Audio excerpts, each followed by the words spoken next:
জাদু থেকে বাঁচতে সূরা ফাতিহার একটি আমল করুন, আপনার জাদু কেটে যাবে ইনশাআল্লাহ। বর্তমানে ব্ল্যাক ম্যাজিক, কুফরি কালাম ঘরে ঘরে ছড়িয়ে পড়েছে এবং আমরা এটার থেকে কোনোভাবেই কেমন যেন বাঁচতে পারছি না। অনেকে দেখা যাচ্ছে অসুস্থ।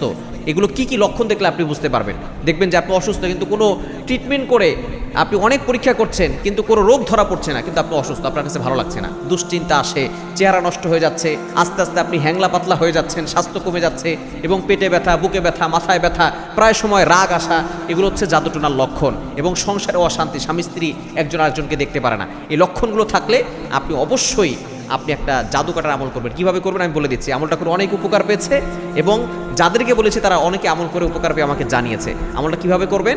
আপনি অজু করে শুধু সূরা ফাতিহা আর একটা ছুরি দিয়ে আমলটা করতে হবে।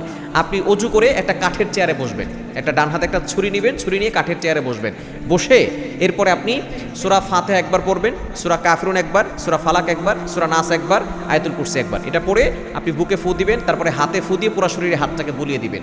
এরপরে আপনি সূরা ফাতিহা 7 বার পড়বেন। কিভাবে পড়বেন?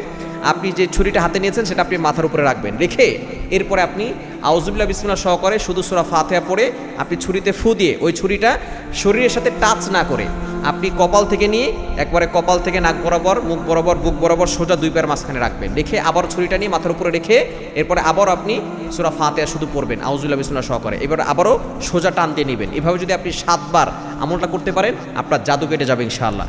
নতুন করে যাতে করে কেউ জাদু করতে না পারে এই ক্ষেত্রে আপনি 5 ওয়াক্ত নামাজ মাস্ট বি পড়বেন। নামাজ না পড়লে কোনো আমলে, কোনো তদবিরে, কোনো তাবিজে কাজ হবে না। 5 ওয়াক্ত নামাজ মাস্ট বি পড়তে হবে। নামাজের পরে আপনি আপনার শরীরটা বন্ধ রাখবেন। আপনি আয়াতুল কুরসি আর চারকুল করে বুকে ফু দিবেন, হাতে ফু দিয়ে পুরো শরীরে হাত বুলিয়ে দিবেন, দেখবেন আপনার শরীর বন্ধ থাকবে, দুনিয়ার কোনো শক্তি আপনাকে ক্ষতি করতে পারবে না ইনশাআল্লাহ।